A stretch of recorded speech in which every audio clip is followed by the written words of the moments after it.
नमस्कार दोस्तों। आज की इस वीडियो लेक्चर में आप सबका स्वागत है। दोस्तों, आज हम लोग यहाँ पे क्या डिस्कस करेंगे। आज यहाँ पे हम लोग वैदिक समाज और धर्म के बारे में यहाँ पे एक प्रश्न जो यूपीएससी ने पूछा है, इसको हम लोग डिस्कस करने वाले हैं। सबसे पहले प्रश्न को रीड करते हैं। वैदिक समाज और धर्म की मुख्य विशेषताएं क्या है? क्या आप सोचते हैं कि उनमें से कुछ विशेषताएं भारत समाज में अभी भी प्रचलित है? तो इस प्रश्न को हम लोग सॉल्व करेंगे। पहले पार्ट में यहाँ पूछ रहा है वैदिक समाज और धर्म की मुख्य विशेषता क्या है, और जो उस समय मुख्य विशेषता पाई जाती थी वो क्या अभी भी हमारे समाज में यानी मॉडर्न जो भारत में पाई जाती है, इसको भी आपको बताना है। देखो, वैदिक काल की बात करें तो वैदिक काल को दो पार्ट में डिवाइड किया गया है। ठीक है।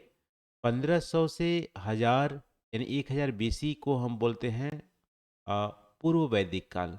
ठीक है, या प्रारंभिक वैदिक काल।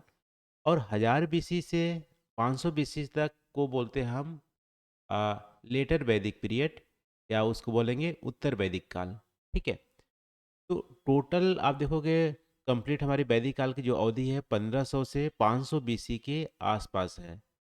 और इसमें से मेन जो हमारी फीचर्स थी, चार वैदिक ग्रंथ की रचना हमारी वैदिक काल में की गई थी, जिसमें से पूर्व वैदिक काल में हमारे ऋग्वेद की रचना की गई थी, जो कि 1500 से 1000 बीसी के आसपास में की गई थी।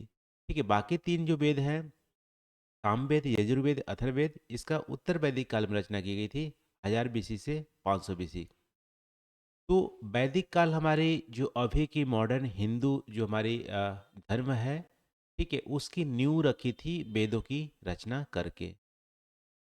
अब वैदिक समाज की विशेषताएं की बात करें, देखो समाज और धर्म थोड़ा सा अलग अलग होता है। वैदिक समाज की विशेषताएं की बात करें तो वैदिक समाज में वर्ण व्यवस्था व्यवस्था प्रचलित थी। ठीक है, वर्ण व्यवस्था को ऋग्वेद में भी वर्णन मिलता है, लेकिन अभी जो हमारी कास्ट सिस्टम है इसका इससे डिफरेंट है हमारी वर्ण व्यवस्था। ठीक है। वर्ण व्यवस्था जो थी हमारी ऋग्वेद में इसकी देखने को मिलती है। और ये समाज को चार भागों में डिवाइड किया गया था, जिसमें से ब्राह्मण टॉप पोजीशन पे थे, पुजारी और शिक्षक ब्राह्मण की कैटेगरी में आते थे, क्षत्रिय जो युद्ध करते थे और शासन करते थे, और जो व्यापार और किसान थे वो वैश्य की कैटेगरी में आते थे, और मजदूर और सेवक जो थे वो शूद्र कैटेगरी में आते थे। तो वैदिक समाज की व्यवस्था हमारी क्या थी, विशेषताएं क्या थी? पहला, वर्ण व्यवस्था। अब प्रारंभिक जो वैदिक काल थी यानी पूर्व वैदिक काल, उसमें वर्ण व्यवस्था कठोर नहीं थी, जन्मजात नहीं थी।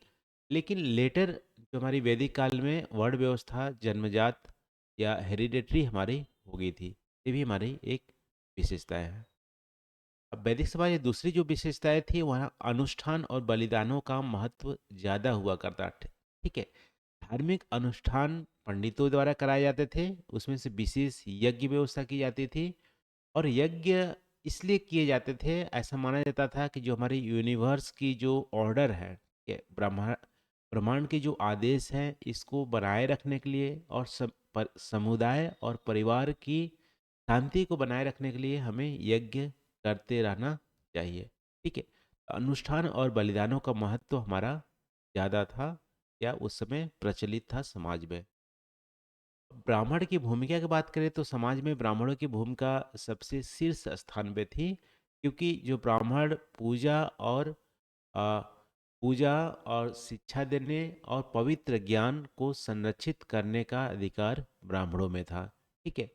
ब्राह्मणों ने मौखिक परंपराओं को, क्योंकि उस समय तो वेदों की आ, लिखने की, आई थिंक उस समय जो पूर्व वैदिक काल में थे उसमें लिखने की परंपरा नहीं थी। उसमें मौखिक यानी कि जो गुरु थे वो वेदों को याद करते थे, फिर वो अपने इस जो मेमोराइज थे उसको शिष्यों में ट्रांसफर करते थे। ठीक है। तो मौखिक जो परंपरा था उसको संरक्षित किया ब्राह्मणों ने, और धार्मिक और सामाजिक मामलों में उन्होंने महत्वपूर्ण भूमिका निभाई।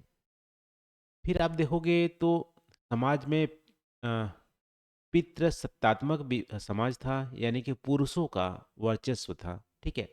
वैदिक समाज में आरंभिक काल में वैसे पुरुषों का उतनी वर्चस्व नहीं था, महिलाओं और पुरुषों दोनों को समान अधिकार दिए जाते थे। लेकिन लेटर वैदिक जो पीरियड थी 1000 से 500 बीसी के बीच में, वहाँ पे पितृसत्तात्मक जो समाज था उसकी वर्चस्व इस्टेब्लिश हो गया। और जो सबसे बड़े परिवार में सबसे बड़े पुरुष होते थे, ठीक है, ओल्डेस्ट पुरुष होते थे, वो परिवार का शीर्ष स्थान स्थापित करता था। और उनके धार्मिक समारोह और सामाजिक शासन में केंद्रीय भूमिका होती थी।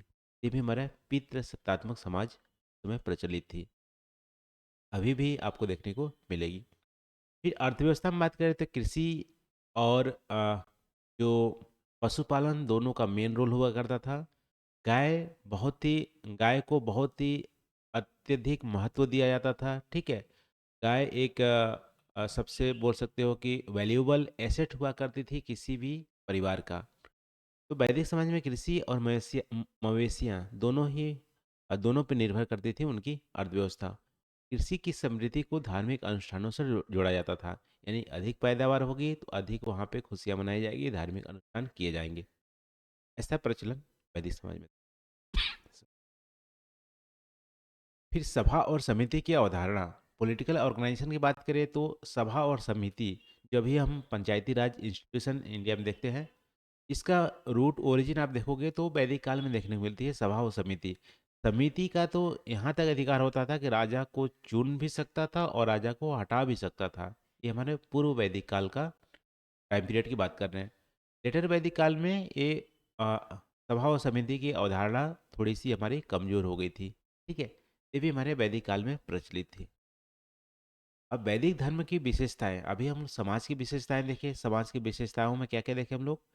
सभा और समिति हुआ करती थी, कृषि अर्थव्यवस्था थी, पितृ सत्तात्मक समाज में था, ब्राह्मणों की मेन भूमिका हुआ करती थी, अनुष्ठान और बलिदान किए जाते थे संविधान में, उनका महत्व ज़्यादा था, वर्ण व्यवस्था थी। ये हमारा वैदिक समाज की विशेषताएं थी। अब धर्म की बात करें कि वैदिक धर्म की क्या विशेषताएं थी, तो वैदिक धर्म में आप देखोगे बहुदेववाद था, यानी कि एक से ज़्यादा देवता की पूजा की जाती थी, उपासना की जाती थी। इसमें से पूर्व वैदिक काल में की बात करें तो पूर्व वैदिक काल में इंद्र, अग्नि और वरुण, तीन देवता का बहुत ही ज़्यादा महत्व था, इनकी पूजा की जाती थी। इंद्र वर्षा और जो बिजली होती थी उसकी पूजा की जाती थी। अग्नि, अग्नि देवता, वरुण पवन और ब्रह्मांडीय जो आदेश था उनके देवता हुआ करते थे। और उत्तर वैदिक काल की बात करें तो उत्तर वैदिक काल में ब्रह्मा विष्णु महेश तीनों देवता का प्रमुख आ, एक तरह से स्थान बन गया। तो वहाँ पे आ, देखो कि बहुदेववाद ज़्यादा प्रचलित थी वैदिक समाज में, अभी भी है, ठीक है। इसको आप कंटिन्यूटी में एग्जाम्पल दे सकते हो। वेदों का अधिकार, जो वेद थे उसको पवित्र ग्रंथ माना जाता था, और भजन अनुष्ठान और दार्शनिक चर्चाओं में वेदों को शामिल किया जाता था, ठीक है। वैदिक ज्ञान जो थी वो हमारा आधुनिक जो हमारी अभी समाज में जो पूजा अर्चना है, या हमारे हिंदू समाज की जो रूल्स रेगुलेशन है, वो हमारी वेदों से ही लिया गया है, ठीक है। तो वेद का लिटरल जो मीनिंग ही ज्ञान है, ठीक है। तो ज्ञान या वेद दोनों एक ही चीज़।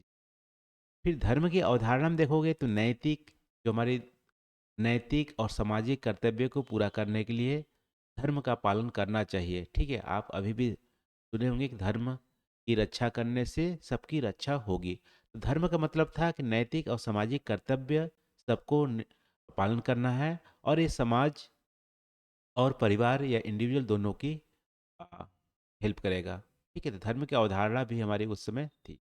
फिर पुनर्जन्म पुनर्जन्म का चक्र, ये भी हमारे ये जो कॉन्सेप्ट था ये वैदिक समाज से ही प्रचलित हुआ है, ठीक है।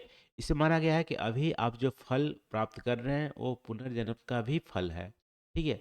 अभी आप जो कर्म कर रहे हैं वो इस जन्म में तो फल मिलेगा ही, ठीक है। नेक्स्ट जन्म जो होगी उसमें भी आप इस फल को मिलेगा। तो पुनर्जन्म कर्म की अवधारणा जो थी ये हमारी वैदिक काल से आरंभ हो गई थी। अब देखो, जो दूसरा जो पार्ट है यहाँ पे पूछा था कि कुछ कुछ विशेषताएं जो वैदिक काल में थी वो अभी भी प्रचलित है। हाँ, बहुत सारी विशेषताएं अभी भी प्रचलित है। जैसे सांस्कृतिक निरंतरता, संस्कृति में आप देखोगे वेदों का जो महत्व वैदिक काल में था अभी भी महत्व है। बहुदेववाद जो वैदिक काल में थे अभी भी बहुत सारे देवताओं की पूजा करते हैं, नेचर की भी पूजा करते हैं, ठीक है। अनुष्ठान, यज्ञ, त्योहार जो भी है, दार्शनिक अवधारणा वैदिक काल से अभी तक हमारी प्रचलित है। ये भी हमें इसको आप लिख सकते हो सांस्कृतिक निरंतरता है। इसके बाद जाति प्रथा, एक्चुअली उस समय वर्ण व्यवस्था थी, वर्ण व्यवस्था इवॉल्व होके अभी भी हमारी जाति प्रथा है, ये भी हमारे प्रचलित है वैदिक काल की व्यवस्था।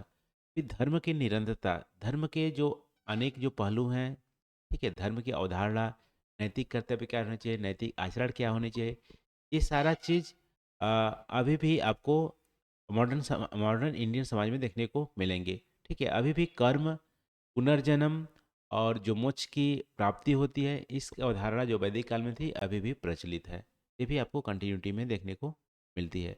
ब्राह्मण की भूमिका की बात करें, जो वैदिक काल में ब्राह्मण की भूमिका थी अभी भी हमें कंटिन्यू देखने को मिलती है। अभी भी ब्राह्मण धार्मिक समारोह, पूजा अर्चना, विवाह, इस सब में मेन रोल प्ले करते हैं। और ठीक है, इसके बाद सभा और समिति की बात करें तो सभा और समिति जो वैदिक काल में हुआ करती थी अभी हमारी पंचायती राज इंस्टीट्यूशन के रूप में है। तो सारांश में हम बोल सकते हैं कि आधुनिक समाज, आधुनिक जो भारतीय समाज है वो काफ़ी इवॉल्व हो गई है सामाजिक, धार्मिक और सांस्कृतिक रूप में, लेकिन वैदिक काल के जो बेसिक जो फंडामेंटल्स थे, विरासत थे, अभी भी भारतीय समाज में देखने को मिलती है। यह दर्शाता है कि भारतीय समाज गतिशील है और वो अपनी परंपरा को भी कंजर्व करता है और टाइम आते अपने को अनुकूल भी बनाता है। ठीक है, तो इसको गतिशीलता से आप जोड़। ये रहा दोस्तों आज का वीडियो डिस्कशन। आज हम लोग डिस्कस किए यहाँ पे कि वैदिक समाज और धर्म की विशेषताएं को डिस्कस किए, और ये विशेषताएं क्या भारत समाज में अभी भी प्रचलित है, इस टॉपिक को भी हम लोग को रिलेट करके देखें। आज के लिए बस इतना ही। Thank you for watching. Comment करके आप जरूर बताइएगा वीडियो कैसी लगी। Thank you.